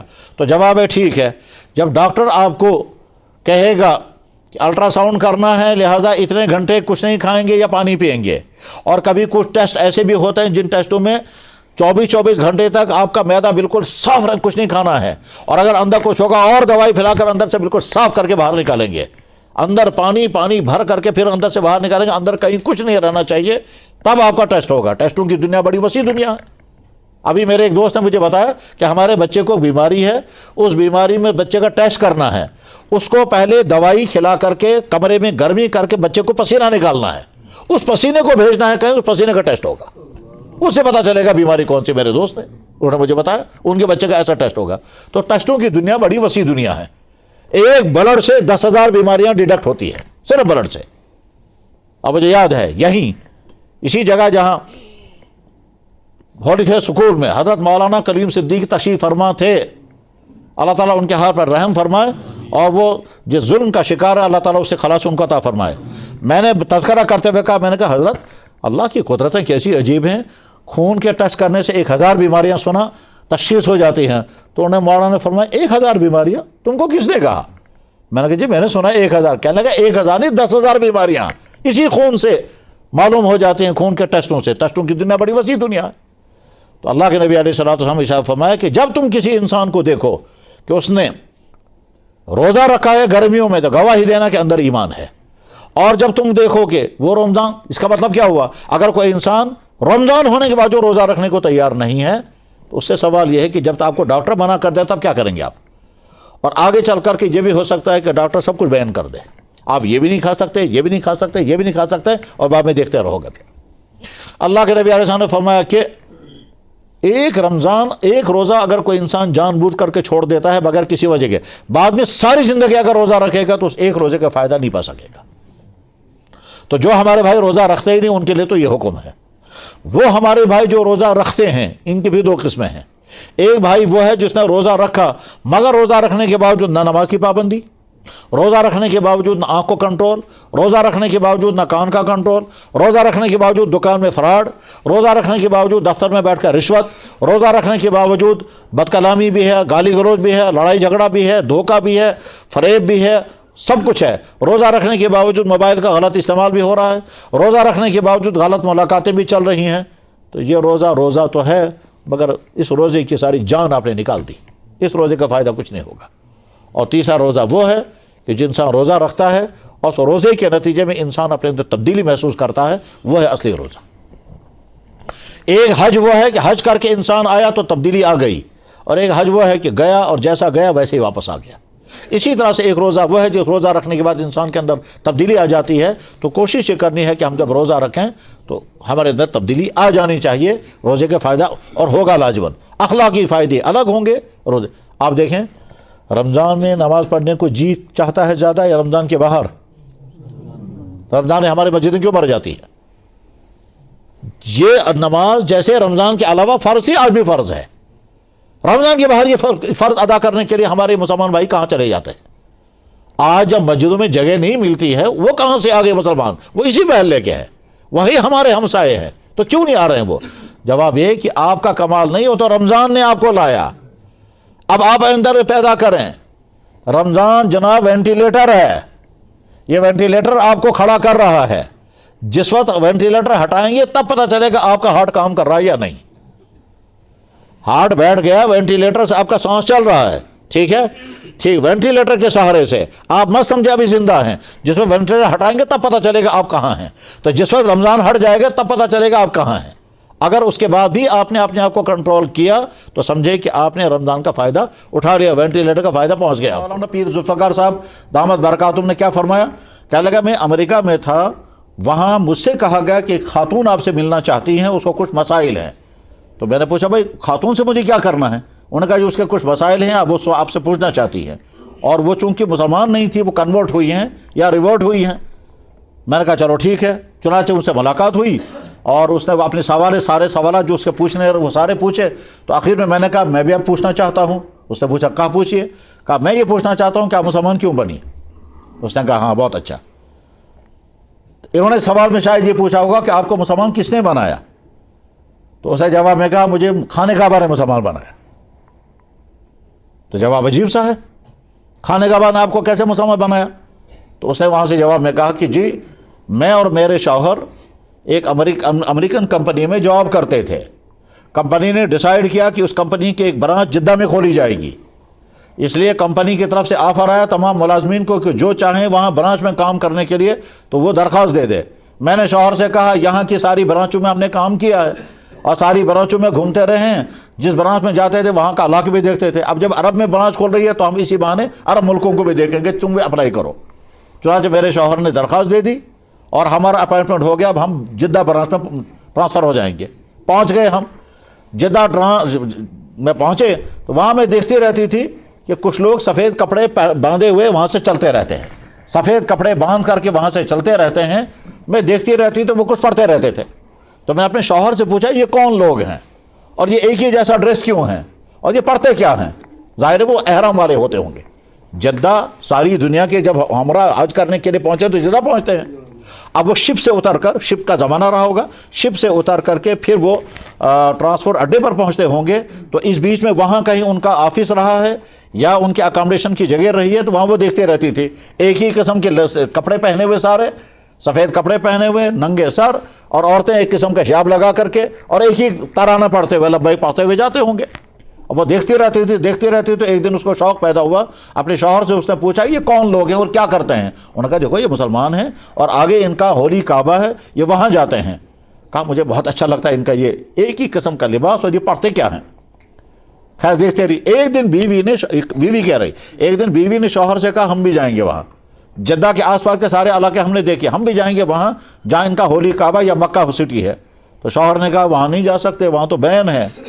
انہوں نے کہا اپلائی کرو، ہو سکتا ہے اجازت مل جائے۔ کہا وہ اجازت نہیں مل سکتی، وہاں اجازت کا تو سوال ہی نہیں ہے۔ انہوں نے کہا کوشش کر کے دیکھتے ہیں۔ کہا کیسے کوشش کر کے دیکھ سکتے ہیں؟ یہ تو ایسی چیز نہیں ہے کہ صاحب ہم کو سفارش لگائیں گے، درخواست دیں گے تو مان لیں گے، نہیں، یہ تو مذہبی پابندی ہے۔ اور اسلام میں 12 بیوی نے انہوں نے کہا بیوی نے کہا پھر ایک کام کرتے ہیں، تم بھی ایسا ڈریس پہنو، میں بھی مسلمان لیڈی جیسا پہنوں گی اور ہم چلیں گے، تو ہو سکتا ہے وہ دیکھنے والا کہے گا کہ یہ بھی مسلمان ہی ہوں گے تو ہم کو چھوڑ دیں گے، اسی بہانے ہم پہنچ جائیں گے وہاں۔ شوہر نے کہا چلو کر کے دیکھتے ہیں۔ چنانچہ یہی ہوا کیا کہ شوہر نے ویسے کپڑے باندھے، یعنی احرام کی شکل بنائی، اور بیوی نے وہ سکارف لگایا اور جو ہے سارا کورڈ کر دیا سوائے چہرے کے، یعنی اس نے پوری طرح سے ان کی کاپی کی جو عورتیں کرتی ہیں یا مستورات کو جیسے کرنا ہوتا ہے۔ اب وہ جو گاڑی میں بیٹھے ہیں تو جہاں چیکنگ پوائنٹ ہے وہاں پولیس والے نے ان کو گاڑی میں دیکھا تو اس نے دیکھتے ہی دور سے سمجھا یہ احرام والے ہوں گے۔ انہوں نے کہا جاؤ رخ، عرب کے لوگ رخ کہتے ہیں، رخ مانے جاؤ، بس وہ خوش ہو گئے۔ اب پہنچے خانہ کعبہ، مگر ان کو پتا تھا نہیں وہاں کرنا کیا ہے۔ کہتے ہیں جب ہم اندر پہنچے ہم نے دیکھا ایک کالا بڑا والا کمرہ ہے، صرف ایک طرف اس کا دروازہ اور کچھ نہیں ہے، اور چاروں طرف سے لوگ راؤنڈ کر رہے ہیں، یعنی طواف چل رہا ہے۔ کہنے لگے یہ منظر دیکھ کر کے میرا دل دھڑکنے لگا اور میری آنکھوں سے آنسو نکلنے شروع ہو گئے۔ کہا مجھے نہیں معلوم میری آنکھوں کیوں نکل رہے ہیں آنسو۔ ٹھیک، پھر میں نے اپنے شوہر کو دیکھا تو اس کے بھی آنسو چل رہے تھے۔ میں نے اس سے پوچھا آپ کیوں رو رہے ہیں؟ کہنے کہ میری سمجھ میں نہیں آتا ہے۔ اور آپ کیوں رو رہی ہیں؟ کہا میں بھی سمجھ نہیں پا رہا میں کیوں رو رہی ہوں۔ پھر بیوی نے شوہر سے کہا چلو ہم بھی یہ راؤنڈ لگائیں گے۔ شوہر نے کہا اس کے لیے تو مسلمان ہونا ضروری ہے۔ تو کہتی ہے مجھے یہ کعبہ کہہ رہا ہے تم مسلمان بنے بغیر یہاں آئے کیوں؟ مجھے لگتا ہے کعبہ مجھ سے شکایت کر رہا ہے، یہ کمرہ مجھ سے کہہ رہا ہے تم مسلمان یہاں آئے کیوں؟ اسے جلدی بتاؤ، معلوم کرو کسی سے کہ مسلمان کیسے بننا ہوتا ہے تاکہ ہم بھی یہ راؤنڈ لگائیں گے۔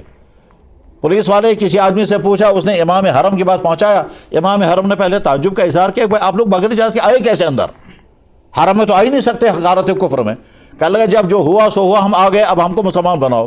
امام کعبہ نے ان کو کلمہ پڑھایا، مسلمان ہو گئے۔ ایک آدمی گائیڈ دیا، اور گائیڈ نے آ کر کے ان کا جب طواف کرایا تو عورت کہتی ہے زندگی میں مجھے اتنا لطف کبھی کسی چیز میں نہیں آیا جتنا لطف مجھے آیا اس میں، تو میں یہ سمجھتے ہوں کہ کعبے نے مجھے مسلمان بنایا۔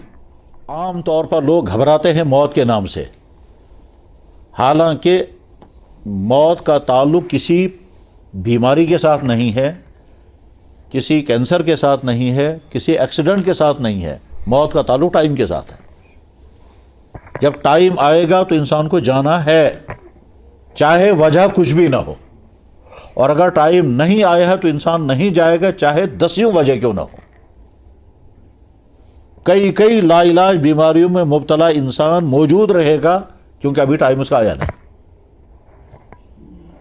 کئی ناقابل علاج بیماریوں میں جس کو ڈاکٹر کہہ رہے ہوں گے کہ اس بیماری کے بعد آدمی اتنے مہینے بچے گا، اس بیماری کے بعد آدمی اتنے مہینے رہے گا، اور اس بیماری کے بعد یہ آدمی اتنے نہیں رہے گا، لیکن ڈاکٹروں کے کہنے کے باوجود آدمی زندہ ہوگا کیونکہ ابھی ٹائم نہیں آیا۔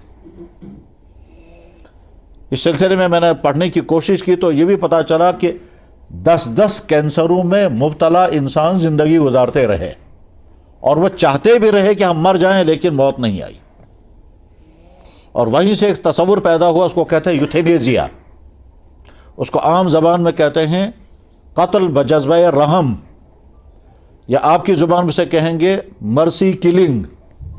ایک ایسا بیمار کہ جو بیمار اب قابل علاج نہیں ہے اور وہ اپنی بیماری سے تنگ آ چکا ہے، اس کے گھر والے بھی چاہتے ہیں کہ یہ مر جائے، تو کیا ہم اس کو ایک ایسا انجیکشن دے سکتے ہیں جس کے بعد اس کی زندگی کا خاتمہ ہو جائے اور اس تکلیف سے نکل جائے اور بہت آرام کے ساتھ وہ مرے گا؟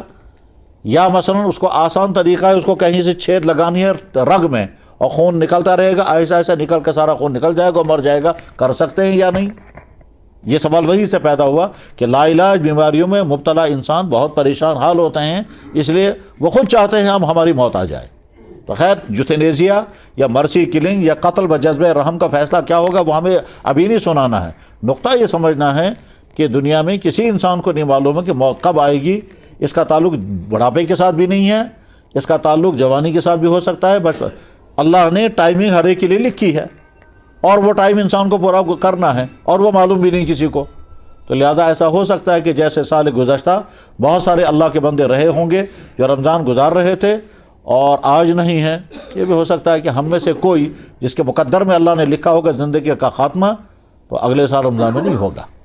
جناب رسول اللہ صلی اللہ علیہ وسلم نے حجۃ الوداع میں منا کے میدان میں اہم خطاب کے دوران یہ بھی فرمایا کہ اب اس میدان میں اگلے سال میری تم سے ملاقات نہیں ہوگی، منا کے میدان میں اگلے سال تم ہوں گے، میں نہیں ہوں گا۔ تو اب جب یہ رمضان مبارک کے مقدس ایام ہم گزار رہے ہیں تو اس پر بہت تفصیل سے گفتگو سارے امام کرتے ہیں، ہر جمعہ میں ہوتی ہے، بیانات ہوتے ہیں۔ آج تو میڈیا کا زمانہ ہے، میڈیا میں بے شمار ساری چیزیں سامنے آتی ہیں، تو مفصل گفتگو کرنے کی ضرورت اگرچہ ہے۔ انشاءاللہ تھوڑی سی گفتگو نماز کے بعد ہوگی۔ اب ہمارے پاس ٹھیک اس وقت 15 منٹ ہیں، ان 15 منٹوں میں کیونکہ یہاں کا شیڈول جو ہے وہ یہ کہ ٹھیک 1 بجے اذان ہوتی ہے تو 15 منٹ گفتگو ہوگی، پھر جب جمعے کی اذان ہوگی، اس کے بعد پھر جمعے کی سنتیں پڑھی جائیں گی، پھر دوسری اذان ہوگی، پھر جمعے کی نماز ہوگی، جمعے کی نماز کے بعد پھر تھوڑا سا خطاب ہوگا جس میں بیٹھنے کا موقع جن کو فرصت ہوگی وہ تشریف رکھیں گے۔ حضرات، اللہ تعالیٰ شانہ نے جس چیز کا بھی حکم دیا کرنے کا یا بچنے کا، اس کے پیچھے بڑا فلسفہ ہوتا ہے، بڑی حکمتیں ہوتی ہیں، بڑے راز چھپے ہوئے ہوتے ہیں، عجیب عجیب قسم کے اسرار ہوتے ہیں اور بے شمار فائدے ہوتے ہیں، کیونکہ اللہ حکیم ہے، اللہ رحیم ہے، حکیم بھی اور رحیم بھی۔ انسان کے پیدا کرنے والے انسان کے جسم کے سارے تقاضوں سے وہ تقاضے اللہ ہی نے پیدا کیے ہیں، اس لیے جب بھی اللہ تعالیٰ شانو کسی چیز کا حکم دیں گے اس کے پیچھے نہ جانے کتنی مصلحتیں ہوں گی، اور جن چیزوں کے متعلق فرمایا کہ اسے دور رہو اس میں بھی نہ جانے کتنے مصلحتیں ہوں گی، چاہے انسان کو سمجھ میں آئیں یا نہ آئیں۔ اور آگے جتنا علم بڑھتا جاتا ہے حکمتیں سامنے آتی رہتی ہیں۔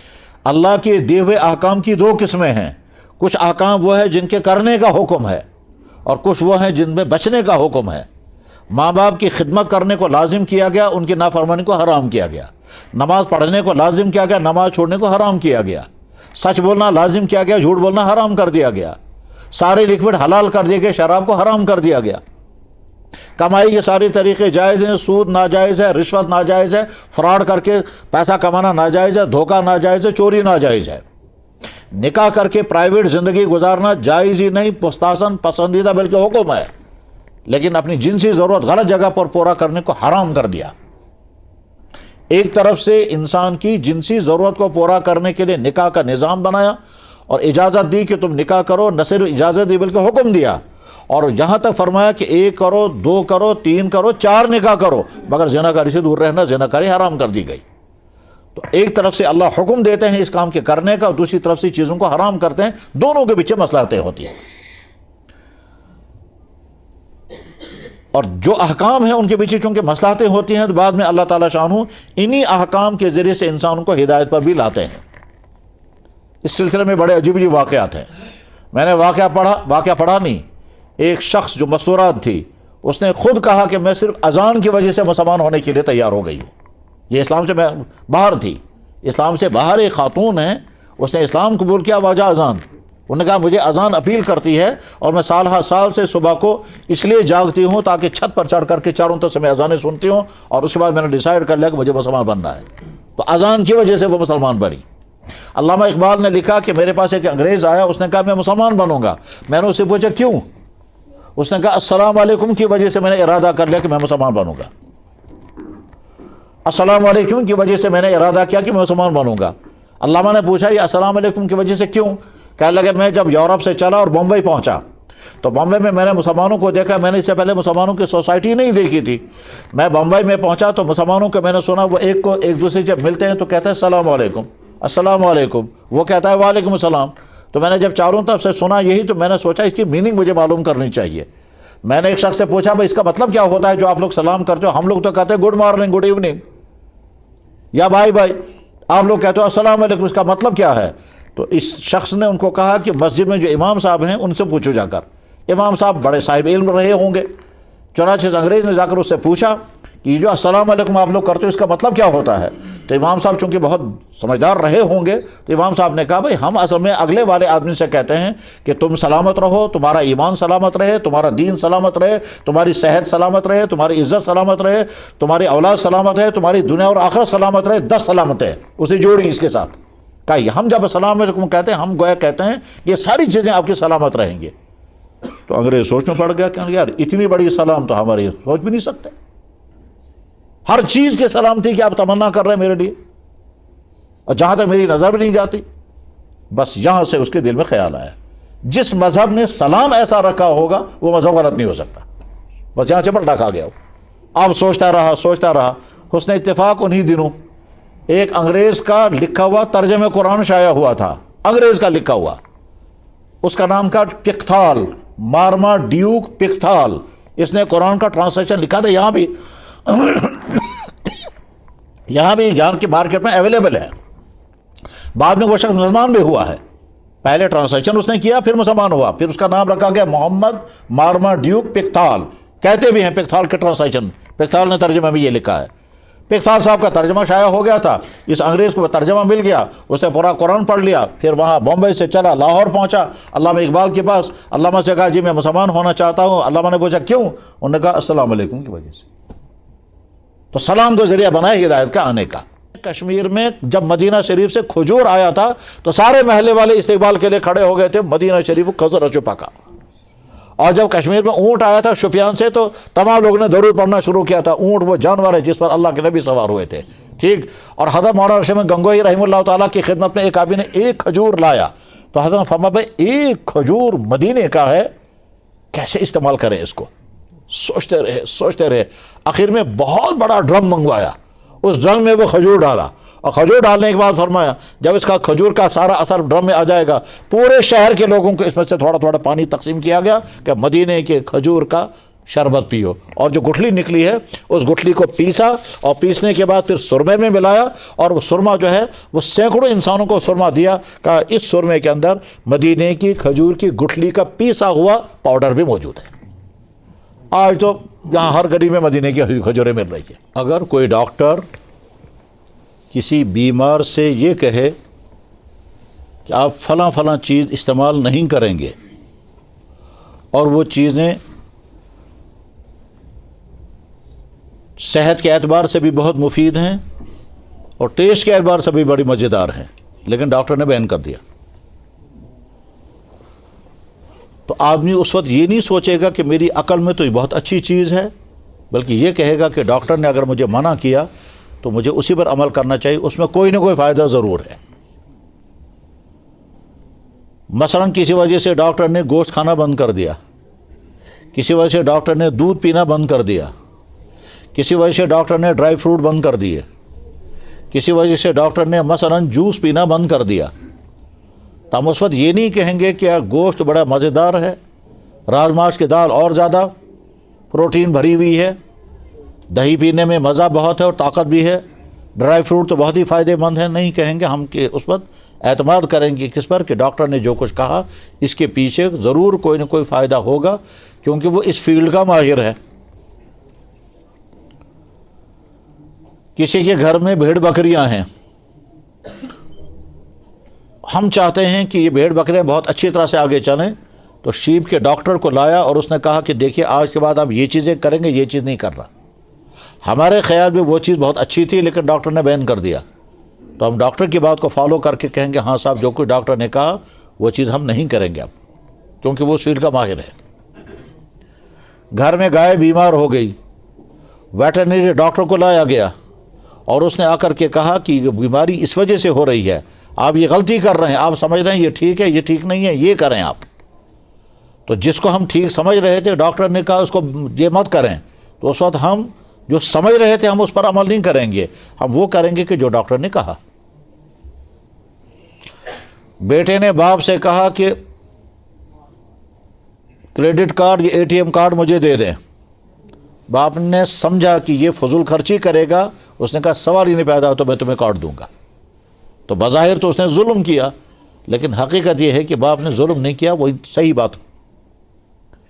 بیٹا کہتا ہے ابو جان سے بائک کی چابی دے دیجئے، باپ کہتا ہے سوال ہی نہیں پیدا ہوتا میں تمہیں چابی دوں گا. تم دیکھتے نہیں ہے لڑکوں کا کیا ہوتا ہے. اب اسے ضد کی ماں کے ذریعے کہلوایا کہ ابو سے کہیے مجھے بائک دلوا دیں گے، باپ کہتا ہے سوال ہی نہیں پیدا ہوتا اس کو میں بائک دلواؤں گا. اگر بیٹا کہے گا بڑا ظالم ہے تو جواب ہے کہ ظالم نہیں ہے، یہ تمہارا خیر خواہ ہے اور جو تمہاری چاہت ہے وہ پوری نہیں کر رہا ہے، اسی میں خیر ہے تمہارے لیے.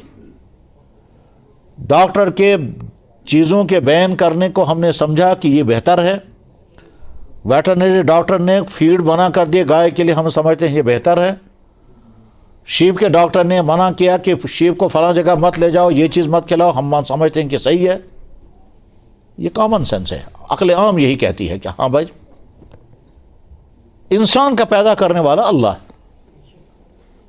اور اللہ جانتے ہیں کہ اس انسان کے اندر میں نے کیا کیا رکھا ہے اور اس کے اندر کیا کیا خرابیاں آ سکتی ہیں، کیا کیا خوبیاں پیدا ہوں گی، کون سی چیز مجھ کے لیے بیان کرنی ہے، کون سی چیز مجھے اس کے لیے لازم کرنی ہے. ڈاکٹر انسان کا پیدا کرنے والا نہیں ہے. اس کے کہنے پر اگر ہم ایک انسان حلال چیز کو کنٹرول کر لیتا ہے، پرہیز کرتا ہے، کرنا بھی چاہیے، تو اس انسان کو یہ بھی سوچنا چاہیے کہ جس نے مجھے پیدا کیا وہ ڈاکٹر سے کہیں زیادہ مجھ سے ہمدردی کرنے والا، رحم کرنے والا ہے. وہ اگر مجھے کسی چیز کا حکم دیتا ہے تو اس کے مطلب اس کے اندر بے شمار فائدے ہوں گے، چاہے مجھے سمجھ میں آئے یا نہ آئے. اگر اس وقت انسان یہ سوچتا ہے میں تب مانوں گا جب مجھے فائدہ سمجھ میں آئے، تو پھر یہ بندہ نہیں رہا. اگر ہم کسی چیز کو چھوڑ رہے ہیں اس لیے کہ ہمیں پتہ چل گیا اس میں نقصان ہے اس لیے ہم چھوڑ رہے ہیں، ہم نے اللہ اور اللہ کے نبی کے حکم کی وجہ سے نہیں چھوڑا، نقصان جاننے کی وجہ سے چھوڑا، تو یہ بندہ نہیں ہے. بندہ وہ ہے کہ مجھے سمجھ میں آئے یا نہ آئے، یا اللہ آپ نے منع کر دیا میں چھوڑ دیتا ہوں، بعد میں فائدہ بھی معلوم ہو جائے گا. بس فرق یہی ہے. ہم کسی چیز کو چھوڑ رہے. ایک غیر مسلم بھی صبح سویرے اٹھ کر کے مسواک کرتا ہوگا، برش تو کرتا ہی ہوگا، اور مسلمان بھی صبح اٹھ کر کے برش کرتا ہے یا مسواک کرتا ہے، دونوں کا عمل ایک ہی جیسا ہے. لیکن مسلمان جب یہ سوچتا ہے میں یہ عمل اس لیے کر رہا ہوں کہ میری نبی کی سنت ہے، یہ اس لیے میں یہ کر رہا ہوں، تو اس کا مطلب یہ ہے کہ اس نے یہ عمل عبادت کا عمل کیا، عبادت کا عمل کیا۔ کبھی ایکشن ایک ہوتا ہے، نیتیں الگ الگ ہوتی ہیں، اور نیت الگ الگ ہوگی تو حکم بھی الگ الگ لگے گا۔ ایک انسان دوسرے کے پاس آیا، اس نے پوچھا آپ کیوں آئے؟ اس نے کہا میں آپ کے پاس آیا عیادت کے لیے، خبریں، تو بہت اچھا۔ دوسرا انسان اس کے پاس آیا، اسے پوچھا آپ کیوں آئے؟ کہتا ہے ملاقات کرنے کے لیے، سمکھنے۔ تیسرا انسان اس کے پاس آیا، اس نے پوچھا جناب آپ کیوں آئے؟ کہا پیسہ مانگنے کے لیے، وگرائی۔ تو تین آدمیوں کا ایکشن ایک ہی جیسا ہے، نیتیں تینوں کی الگ الگ، ایکشن ہے آنا، تینوں آئے ایک ہی آدمی کے پاس۔ ایک آیا ہے عیادت کے لیے تو اس کو ثواب ملے گا اور بہت زیادہ ثواب ملے گا۔ دوسرا آیا ملاقات کرنے کے لیے، کوئی ثواب نہیں، ہو بھی سکتا ہے ثواب ہو سکتا ہے گناہ ہو اگر نیت ملاقات کی صحیح نہ ہوئی۔ اور تیسرا آدمی آیا پیسہ مانگنے کے لیے، وہ اپنا حق مانگ رہا ہے۔ ایکشن تینوں کا ایک ہے مگر نیتیں تینوں کی الگ الگ ہے، حکم تینوں کا الگ الگ لگے گا۔ ایک انسان نے دوائی کی دکان سے وہ والی دوائی خریدی جس کو کچھ لوگ بطور ڈرگز کے بھی استعمال کرتے ہیں، مگر اس نے یہ دوائی خریدی دوا کے طور پر۔ ڈاکٹر نے کہا یہ آپ دوائی پیو، بدن میں کمزوری آ گئی تھی، ڈاکٹر نے کہا آپ فلانا ٹانک پیو، اور اس ٹانک پینے سے تم کو نیند بھی زیادہ آئے گی کیونکہ اس میں الکوہل بہت زیادہ ہے۔ اس نے وہ ٹانک کی بوتل خریدی، صبح کو ایک ڈھکن، شام کو ایک ڈھکن پی رہا ہے، وہ 2 چمچ، تھوڑی نیند بھی آ رہی ہے لیکن تو یہ طاقت کی دوائی پی رہا ہے۔ اور دوسرے لڑکے نے سوچا کہ میں ٹانک خریدوں گا، سارا ایک ہی بوتل پیوں گا، اور جب سارا ایک بار پیوں گا شام کو میں سوؤں گا، 3 دن بعد اٹھوں گا۔ مجھے کل ایک صاحب بتا رہے تھے فلاں لڑکا جو ہے وہ ڈرگز کرتا ہے اور 3 دن بعد اٹھتا ہے، کل ہی بتا رہے تھے۔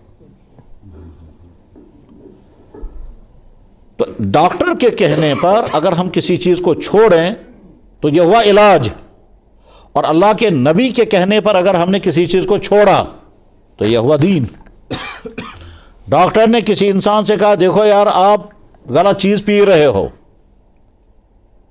ڈرنکنگ کر رہے ہو، اور آپ کا لیور انوالو ہو گیا اور آپ کے لیور میں خرابی شروع ہو گئی، آپ اگر پرہیز کرو گے تو ٹھیک ہو جاؤ گے، اور ورنہ تو پھر تمہارا لیور گیا۔ اس نے کہا ٹھیک ہے آج کے بعد پرہیز کروں گا۔ تو یہ جو شراب چھوڑ رہا ہے یہ دین نہیں ہے، اس نے دین پر عمل نہیں کیا، یہ تو ڈاکٹر کے کہنے پر چھوڑ رہا ہے۔ یہ دین پر عمل تب مانا جائے گا جب وہ کہے گا ڈاکٹر کہے یا نہ کہے، جب اللہ کا نبی مجھے کہہ رہے ہیں تو میں چھوڑوں گا۔ ایک نے شراب چھوڑی کیونکہ اللہ کے نبی نے اس کو حرام کر دیا، دوسرے نے شراب چھوڑی اس لیے کہ اس کو لیور کا ڈیمیج ہو گیا تھا، اس نے بھی چھوڑا، اس نے بھی چھوڑا۔ اس کو اس چھوڑنے پر بہت کچھ ملے گا، اور اس کو اس چھوڑنے پر فائدہ ہوگا، صحت آپ کی ٹھیک ہو جائے گی اگر مقدر ہوئی تو، باقی آپ نے اللہ کے کہنے پر نہیں چھوڑا، دونوں میں فرق۔ بس ان باتوں کو ذہن میں رکھ کر اب دیکھیں، ہمارا پیدا کرنے والا اللہ، ہماری ساری ضرورتیں ہم سے زیادہ ہمارا اللہ جانتے ہیں۔ جس اللہ نے بھوک رکھی اسی اللہ نے بھوک کو مٹانے کے لیے غذائیں پیدا کی، جس اللہ نے پیاس رکھی اسی اللہ نے پیاس بجھانے کے لیے پانی رکھا، جس اللہ نے انسان کے اندر جنسی چاہت رکھی، سیکچول پاور رکھا، اسی اللہ نے اس جنسی پیاس کو بجھانے کے لیے سسٹم رکھا، نکاح کرو۔ جس اللہ نے اس انسان کی باڈی کے اندر قسم قسم کی ضرورتیں پیدا کی اسی اللہ نے ضرورتوں کو پورا کرنے کے لیے غذاؤں میں ساری چیزیں رکھی۔ آج تو سائنس کا زمانہ ہے، آپ زیادہ اچھی طرح سے سمجھ سکتے ہیں انسان کی باڈی کو کتنی چیزوں کی ضرورت ہے کہ بہت لمبی لسٹ بنے گی۔ اور اگر ڈائٹنگ کے ڈاکٹروں کے پاس جا کر کہیں گے، وہ کہیں گے صاحب پروٹین بھی چاہیے، آئرن بھی چاہیے، پوٹاشیم بھی چاہیے، وٹامن بھی چاہیے، یہ بھی چاہیے، وہ بھی چاہیے، پتہ نہیں کتنی چیزیں ہیں، یہ کھاؤ تو اس میں یہ ہے، فلانی چیز کھاؤ اس میں یہ ہے، گوشت میں کھاؤ یہ ہے، ساری سبزیوں میں یہ ہے، فروٹس میں یہ ہے، گوشت میں یہ ہے، دودھ میں یہ ہے، یہ ساری چیزیں کھاؤ تب بنے گی ڈائٹ فل۔ آج پتہ چلا کہ ہماری باڈی کو اتنی چیزوں کی ضرورت ہے، اور وہ ساری چیزیں اللہ نے چیزوں کے اندر رکھی ہیں، ساری ہماری ضرورتیں پوری ہو رہی ہیں۔ ہم کو کہاں معلوم تھا کہ ہم کو اتنے وٹامن کی ضرورت ہے۔ میں ایک بتاؤں، مکہ مکرمہ میں تھا، مجھے ٹانگوں میں درد ہو گیا، تو ہمارے ساتھ بڑے ڈاکٹر تھے یہاں شہر کے، وہ تو ان کی وفات بھی ہو گئی، بڑے ڈاکٹر تھے، اور یہاں بہت ڈاکٹر ان کے شاگرد رہے ہوں گے، ڈاکٹر منیر مسعودی، ان کی وفات ہو گئی، اللہ تعالیٰ جنت الفردوس میں پہنچا۔ مسعودی خاندان کے تھے، مسعودی خاندان علامہ انور شاہ صاحب کا خاندان، اس خاندان کے تھے ڈاکٹر منیر مسعودی۔ دینی ذہن تھا، دینی مزاج تھا، ہمارے ساتھ حج میں تھے. میں نے کہا ڈاکٹر صاحب مجھے ٹانگوں میں درد ہو گیا. کہنے لگا کیلا کھاؤ. تو میں نے کہا میں ڈاکٹر سے پوچھ رہا ہوں، آپ دوائی بتائیں. کہنے لگا نہیں آپ کیلے کھاؤ. میں نے کہا ٹھیک ہے، میں تو سوچ رہا تھا آپ دوائی دیں گے. کہنے لگا میں کہہ رہا ہوں نا آپ کیلے کھائیے. میں نے کہا ٹھیک ہے کھاتا ہوں. چونکہ وہاں عام طور پر کیلے جو ہیں وہ لمبے ہوتے ہیں، یہاں کے کیلوں سے ڈبل. تو میں نے صبح بھی ایک کیلا کھایا، شام کو بھی. اگلے دن ڈاکٹر صاحب ملے، کہنے لگا کیا حال ہے. میں نے کہا ٹانگوں میں درد کم ہو گیا، مگر مجھے وجہ سمجھائیے. کہنے لگا وٹامن ڈی کم ہو گیا تھا، کیلے میں وٹامن ڈی ہے، لیول برابر ہو گیا، درد ختم ہو گیا. ہاں ہم کو کہاں پتا تھا کہ جناب وٹامن ڈی ہوتا ہے کچھ، پھر کیلے میں وٹامن ڈی آپ نہیں. ہم کو کہاں پتا تھا کہ دھوپ میں کھڑے ہوں گے تو وٹامن ڈی آئے گا باڈی میں. اس کا مطلب یہ ہوا کہ ہماری باڈی کو وٹامن ڈی کی ضرورت ہے. اللہ نے دھوپ میں بھی رکھا اور غذاؤں میں بھی رکھا. کہتا صاحب آپ سنترے کھائیے، لیمو کھائیے، پھلاں کھائیے، وٹامن سی کی لیول برابر ہو جائے گی. پتہ یہ چلا کہ انسان کی باڈی کو اللہ نے ضرورتوں کے بیچ میں رکھا، اور ان ضرورتوں کو پورا کرنے کا سسٹم بھی اللہ نے رکھا. یہ چیزیں کھاؤ گے تمہاری وہ ضرورت پوری ہو جائے گی. انسان 12 گھنٹے کام کر کے ایگزاسٹ ہو جائے گا. اب یہ کام اگلے دن نہیں کر سکے گا. جوانی میں ہو سکتا ہے ایک آدھ دن کر سکے، لیکن آگے چل کے بیٹھ جائے گا. اس لیے بیچ میں اللہ نے نیند رکھی، اور نیند میں اس باڈی کے اندر جو کچھ بھی پورے دن میں ہوا تھا اگلے دن وہ سارا ریپیئر ہو جائے گا. اگلے دن ریپیئر کرا ٹھیک صحیح ہے. جس اللہ نے یہ سارا نظام بنایا وہ اللہ کہتا ہے میں تمہارے لیے روزہ طے کرتا ہوں. جو غذائیں میں نے تمہارے لیے رکھی تھی انہی غذاؤں کو میں بیان کر رہا ہوں. اور اتنا لمبا بیان نہیں کرو گے کہ تمہارے گھٹنے بیٹھ جائیں، بس میں اتنا ہی بیان کروں گا کہ تم اس کو برداشت کر سکو گے. اب ایک ایمان والا آنکھ بند کر کے کہے گا کہ میں تو وہ ہوں کہ ڈاکٹر کے کہنے پر میں حلال چیزیں چھوڑنے کو تیار ہو جاتا ہوں. تو میرے اللہ نے جب مجھ پر کوئی چیز لازم کی ہے، جناب جہاں قریب میں محلہ ہے یہ چھان پورا، وہاں میرے بھائی نے بتایا کہ لگا ہمارے محلے میں ایک صاحب ہیں فجر کی نماز پڑھنے کے لیے کبھی نہیں آتے، باقی نمازیں بھی نہیں شاید پڑھتے ہوں گے، لیکن بیمار ہو گئے. ڈاکٹر نے کہا جناب آپ کو صبح سویرے واکنگ کرنی ہے. صبح 5 بجے واک کے لیے نکل گیا اور 1 گھنٹے واک کرنی. ڈاکٹر کے کہنے پر آپ جاگنے کو بھی تیار ہو گئے اور واک کرنے کو بھی تیار ہو گئے، اور اللہ کے کہنے پر نہ جاگنے کو تیار ہو گئے نہ مسجد آنے کو تیار ہو گئے. یہ کیسا ایمان ہے؟ اور پتہ نہیں ہے بھی ایمان یا نہیں. پر زکوٰۃ لازم ہے. زکوٰۃ بہت تفصیل کے ساتھ سمجھنے کی ضرورت ہے، اس کا موقع بھی نہیں ہے. مختصر اتنا سمجھیے، ہر مسلمان یہ دیکھے میں زکوٰۃ دینے والوں میں یا لینے والوں میں. اگر اللہ نے آپ کو زکوٰۃ دینے والوں میں بنایا ٹھیک، تو ٹھیک طرح سے زکوٰۃ ادا کریں. ورنہ کبھی ایسا بھی ہو سکتا ہے کہ اللہ تعالیٰ شانہ جس مال کو تم نے روکا، جس مال کو تم نے نہیں دیا، ایک ہی جھٹکے سے اسے کہیں زیادہ مال لے لیں گے. اور ہوتا ہے. جناب ایک گاؤں میں آگ لگ گئی، گاؤں سارا جل گیا، ریلیف منظور ہو گیا. ہر گھر کو 2.5-3 لاکھ روپے دینے ہیں. جن صاحب کو ڈیوٹی رکھی گئی ریلیف تقسیم کرنے کی، ان صاحب نے گاؤں والوں سے طے کیا میرے اکاؤنٹ میں ہر آدمی 20,000 ڈالے گا تو آپ کو ریلیف ملے گا. انہوں نے کہا ٹھیک ہے، جو دو گے اسی میں سے 20. اب صاحب نے ریلیف دیا اور خود بہت بڑی رقم جمع کر دی، خوش. اب ارادہ کیا میں گاؤں میں نہیں رہوں گا، اب تو میں شہر میں جا کے بسوں گا، کیونکہ اب میرے پاس 20-25 لاکھ روپے آ گیا. ٹھیک ہے، پلان بن رہا تھا. اتنے میں بیوی کو تکلیف ہو گئی. سری نگر، یہاں سے چندی گڑھ سے دلی سے بامبے، ٹاٹا ہسپتال میں ڈیڈکٹ ہو گیا چھاتی کا کینسر. علاج ہو گیا، 20-30 لاکھ روپے چلا گیا، پلان وہیں رہ گیا. انسان سوچتا ہے میں زکوٰۃ دے کر کے پیسہ روکوں گا، ایک ہی جھٹکے میں اللہ تعالیٰ کہیں اور سے لے لیتے. اللہ نے دینے والا بنایا، خوش ہو کر کے دو. قرآن کریم میں اللہ تعالیٰ فرماتے ہیں جن لوگوں پہ زکوٰۃ فرض ہے زکوٰۃ نہیں دیں گے، یہ بسکٹ، یہ تمہاری کوئنیں، یہ تمہارے پونڈز قیامت کے دن گرم کر کے تمہارے جسم پہ لگائے جائیں گے. پھر دیکھنا کیسا مزہ آئے گا. بخاری میں حدیث ہے، اللہ کے نبی نے فرمایا جس نے اونٹوں کی زکوٰۃ نہیں دی ہوگی، اونٹ قیامت کے دن آئیں گے اور پاؤں سے رو دیں گے تم نے زکوٰۃ ہماری کیوں نہیں نکالی تھی. گایوں کی زکوٰۃ نہیں، وہ سینگوں پر اٹھا کر پٹک دیں گے تم نے زکوٰۃ کیوں نہیں دی تھی. بھیڑ بکریوں کی زکوٰۃیں نے وہ آ کر کے ٹکرے ماریں گی تم نے ہماری زکوٰۃ کیوں نہیں دی تھی. جب تک قیامت کے دن حساب چلتا رہے گا اس کے ساتھ یہی ہوتا رہے گا. زکوٰۃ دینے کے بے شمار فائدے ہیں. ان فائدوں میں سے ایک فائدہ ہماری ذات کو ہے کہ مال سکور ہو جائے گا. جناب زکوٰۃ دے دو آپ کا مال محفوظ. مجھے یاد ہے اسی شہر میں ایک صاحب جن کو میں جانتا تھا اب ان کی وفات ہو گئی، انہوں نے مجھے فون کیا، کہنے لگا جب بہت بڑا نقصان ہو گیا. میں نے کہا کیا؟ کہنے لگے سارا گٹھڑا اٹھا کے لے گیا کوئی، گٹھڑی. میں سمجھا نہیں گٹھڑی کیا ہے. یہ جو پہلے تو شاہتوت کا کام ہوا کرتا تھا، اب وہ نہیں ہے شاید، شاہتوت پہ بین ہے شاید اب. پشمینے اور شاہتوت کا گٹھڑی پوری تھی، وہ کوئی اٹھا کے لے گیا. تو لاکھوں روپے کا مال اس میں گٹھڑی میں ہوگا، تو لاکھوں کا مال شاہتوت کا اور پشمینے کا رہا ہوگا، وہ اٹھا کے کوئی لے گیا. کہتا ہے بہت بڑا نقصان ہو گیا. ساتھ میں کہتا ہے زکوٰۃ میں نے پائی پائی ادا کی ہے.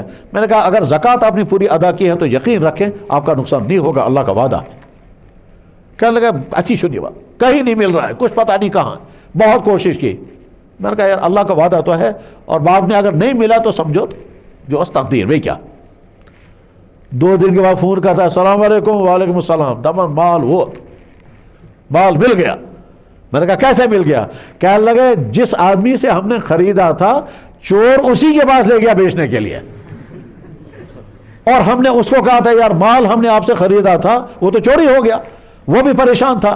ٹھیک ہے، وہ چور جو ہم سے لے کر کے گیا اس نے کہا اس کا خریدار، اس کے ڈیلنگ کرنے والا فلانا ہے، اور تو کوئی خریدے گا ہی نہیں ہے. اسی بات جو ہی بس مال پہنچا اس نے مال ضبط کیا، ان کو فون کیا اے مبارک مال ثبوت. اسی شہر کا زکوٰۃ ادا کرو، اپنا مال محفوظ ہو جائے گا. اور قرآن کریم میں اللہ تعالیٰ فرماتے ہیں وَمَا أَنفَقْتُم مِّن شَيْءٍ فَهُوَ يُخْلِفُهُ. تم اللہ کے راستے میں مال خرچ کرو گے، یہ مال کہتا ہے یا اللہ میں اس کے پاس پہنچ گیا، اس کی جیب سے نکل کر میرے خرچ ہونے سے پہلے اس کے اکاؤنٹ میں ڈال دیجئے. فَهُوَ يُخْلِفُهُ، یہ میں ترجمہ کر رہا ہوں. مطلب یہ ہے کہ اللہ مال کہتا ہے یا اللہ اس نے تو مجھے نکال دیا، آپ اس کو زکوٰۃ دینے کے نتیجے میں مال بڑھنا طے. ہمارا حساب بتاتا ہے زکوٰۃ دو گے تو مال کم ہو جائے گا. 1 لاکھ میں سے زکوٰۃ آپ نے نکالی 2500، یہ تو کم ہو گیا مال. ہاں بالکل کم ہو گیا. ہمارا حساب یہی ہے جناب، ہمارا کیلکولیٹر بھی یہی بتائے گا اور ہمارا ٹیچر بھی یہ بتائے گا، 2 2 4 یہی حساب آئے گا. لیکن اگلے سال اسی تاریخ کو دیکھنا کہ آپ کا مال 97,500 ہے کہ بڑھ گیا. وہ جو 97,500 ہو گیا تھا آپ کا 2,500 نکال کر اگلے سال 97,500 نہیں، وہ کہیں آگے جا چکا ہوگا. کر کے دیکھ لیجیے. روزہ رکھ کر آدمی بیمار ہو جائے ممکن نہیں، حج کر کے آدمی فقر کا شکار ہو جائے ممکن نہیں، زکوٰۃ دے کر آدمی کبھی نہیں ہو سکتا. تو نماز، زکوٰۃ اور روزہ. چوتھی چیز حج فرض ہے. ہر مسلمان پر جب مالی گنجائش ہو اللہ تعالیٰ نے حج فرض فرما دیا ہے. زکوٰۃ کی بہت تفصیلات مجھے بیان کرنی تھی، کتنے مال پر زکوٰۃ لازم ہوتی ہے. سونا، چاندی، کرنسی، دکان، فیکٹری، جانور، بھیڑ بکریاں، اونٹ، گھوڑے، پیسہ، شیئرز، فیکٹریوں کے سپیئر پارٹ، فیکٹریوں کا خام مال، تمام پر. لیکن وہ اس وقت وہ بیان کرنے کا وقت ہے. وہ تو زکوٰۃ کا قانون، زکوٰۃ کے اصول، زکوٰۃ ادا کرنے کے طریقے، کس مال میں سے کیسے، پھر زکوٰۃ لینے والے کون ہیں اور لینے والوں میں فراڈ کرنے والے کون کون ہیں، یہ سب مجھے بیان کرنا تھا لیکن اب اس کا وقت نہیں ہے. اگلی چند باتیں اور ہیں جو بیان کرنی ہیں. ان میں سے بیان کرتا ہوں کہ حج بے شمار مسلمانوں پر فرض ہے لیکن ادا نہیں کرتے ہیں. قرآن کریم اللہ کے نبی علیہ السلام نے فرمایا جس پر حج فرض ہو گیا تھا، کوئی رکاوٹ نہیں تھی، راستہ معمون تھا، پھر بھی حج نہیں کیا، مجھے کوئی پرواہ نہیں کہ وہ یہودی مرے گا کہ نصرانی مرے گا. یہاں کے بے شمار مسلمانوں پر حج فرض ہیں لیکن کیا بھی نہیں، کرنے کا ارادہ بھی نہیں ہے. یاد رکھیں جس مسلمان پر حج فرض ہے اس کو حج کرنا لازم ہے، اور اگر نہیں کر پا رہا ہے بڑھاپے یا بیماری کی وجہ سے اپنے گھر والوں کو حکم کرنا ہوگا کہ میرا حج فرض ہے مجھے ادا کر دینا. اللہ فرمائے وَلِلَّهِ، اللہ کا حق ہے تمہارے ذمہ، وَلِلَّهِ عَلَى النَّاسِ حِجُّ الْبَيْتِ، بیت اللہ کا حج کرو جب اللہ نے مالدار بنایا. اور اگر نہیں کرتا ہے تو پھر یہ پیسہ کہیں بیماریوں میں. اللہ اکبر. ایک صاحب اسی شہر کے والدہ پر حج فرض تھا. کیوں حج فرض تھا؟ بہت سونا، حج فرض تھا، مانا نہیں. بیٹے نے کہا میں آپ کو ساتھ لے جاؤں گا، میں اپنا خرچہ آپ حج کرو. انہوں نے کہا نہیں. کیا رکاوٹ ہے؟ کا کوئی کچھ گئے سستی اور کاہلی کی بنا پر حج نہیں کیا. نہیں مانا، کئی سال تک وہ کہتے رہے، نہیں مانا. جب نہیں مانا آخر میں بیمار ہو گئی. جب بیمار ہو گئی کوما میں چلی گئی. کوما میں چلی گئی، وینٹیلیٹر لگ گیا. وینٹیلیٹر لگ گیا جناب والا 35 لاکھ روپے خرچ ہو گئے اور بڑھیا مر گئی. میں کہتا 35 لاکھ ختم اور بڑھیا قبر میں. یہی ہوتا ہے بات. حج فرض ہے، ہر انسان دیکھے مجھ پر حج فرض ہے، میں ادا کروں گا. تفصیلات بہت زیادہ ہیں، بس یہ تو تھا عبادات کے باب میں. ہم مسلمان ہیں، ہمارا اللہ یہ کہتا ہے اپنے ماں باپ کے ساتھ بہترین سلوک کرنا، چاہے وہ دیندار ہوں چاہے بے دین، چاہے وہ کافر بھی ہوں، اپنے ماں باپ کے حسن سلوک کرنا یہ ہمارا دین کا حکم ہے. بس ایک بات ان کی نہیں مانے، اگر کفر کر دو نہیں، باقی ماں باپ کی اطاعت کرنا لازم. تفصیلات اس کی بہت زیادہ ہیں.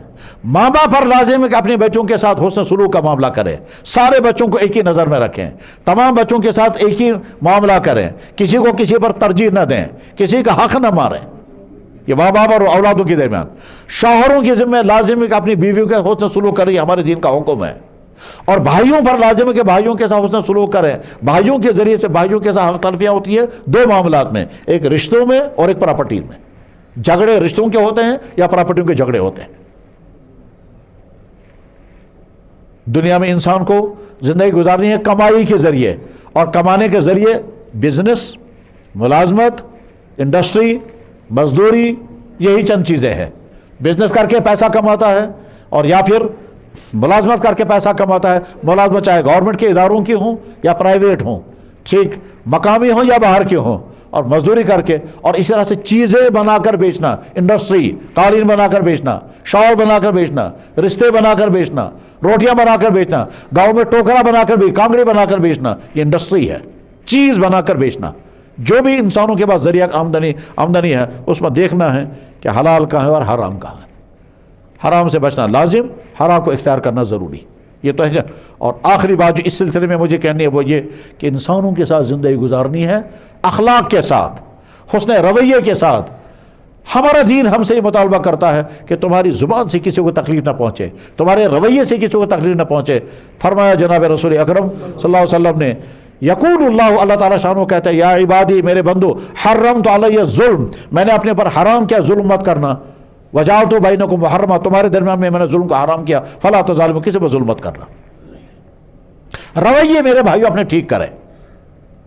بے شمار گھروں کا حال کیا ہے؟ سب کچھ اللہ نے دیا، مکان بھی ہیں، فیسلٹیز ہیں، مکان بھی بہت عالی شاندار قالین ہیں، عمدہ پینلنگیں ہیں، لائٹیں ہیں، کھانے پینے کی تمام سہولیات ہیں، مگر چونکہ رویے ٹھیک نہیں ہیں تو میاں بیوی انبن، باپ بیٹا انبن. اللہ اکبر. مجھے یا اللہ رحم، ایک بیٹا ملا، کہنے لگا 7 سال ہو گئے میں نے اپنے باپ سے بات نہیں کی ہے. میں نے کہا کون سے گھر میں؟ کہا تو اسی گھر میں. المیہ 7 سال ہو گئے بیٹا باپ سے بات نہیں کر رہا ہے. تعلیم یافتہ. جب دینی زندگی نہیں ہوتی ہے تو یہ حالات ہی ہوتے ہیں. پرانے زمانے کی بات نہیں، کسی دوسرے ملک کی بات نہیں، آج کی اور اسی شہر کی. والدین اپنے اولادوں کے ساتھ رویے ٹھیک کریں، اولادیں اپنے والدین کے ساتھ رویے ٹھیک کریں، شوہر اپنی بیویوں کے ساتھ رویے ٹھیک کریں، بیویاں اپنے شوہروں کے ساتھ رویہ ٹھیک کریں. تمہارے گھروں میں رحمتیں اور خوشیاں ہوں گی. اور اگر رویے ٹھیک نہیں ہوں گے، سب کچھ ہونے کے باوجود ٹینشنوں کی زندگی گزارو گے، انبنوں کی زندگیاں گزارو گے. مجھے بچہ آ کر کے کہتا ہے، سر ہمارے گرینڈ فادر اور ہماری نانی تم ان سے لڑو. کب سے؟ جب سے ہم پیدا ہوئے تب سے ہم لڑائے. ان کی صلح کرا دیجیے. گرینڈ فادر ہونے کے باوجود بھی لڑ رہے ہیں آپس میں. رویے اپنے ٹھیک کریں. ہمارے نبی صلی اللہ علیہ وسلم سلام بے شمار سلام ان کی بارگاہ اقدس میں. اللہ سب کچھ سکھایا، سب کچھ سکھایا. رویے ٹھیک کرنے کا معاملہ کیا ہے کہ میری زبان سے کسی کو تکلیف نہ پہنچے، کسی کو تکلیف نہ پہنچے. اب سنیں، اس پر واقعہ مجھے یاد آ گیا، میں سنا دیتا ہوں. جناب رسول اللہ صلی اللہ علیہ وسلم سفر کر رہے تھے طائف سے جیرانہ. راستے میں رات ہو گئی، قافلہ ساتھ ہے، جنگل میں آرام کرنا ہے، ریتلے میدان میں. رات کے اندھیرے میں سب نے آرام کیا. ایک صحابی اٹھے ہیں اندھیرے میں، چلتے ہوئے ان کے پاؤں سے ٹھوکر لگی جناب رسول اکرم صلی اللہ علیہ وسلم کے پائے مبارک کو. حضور جاگ گئے، یا بیدار تھے لیکن ٹھوکر لگ گئی. اندھیرے میں اس کو پتہ نہیں چلا. تو اللہ کے نبی ایسا نے فرمایا، یا عبداللہ اوجعتنی، او خدا سے نے بندہ میں ایسا لوگ، او اللہ کے بندے چوٹ مار دی، چوٹ لگ گئی. اب جب اس نے سنا، اس کو سمجھ میں آ گیا یہ تو حضور تھے.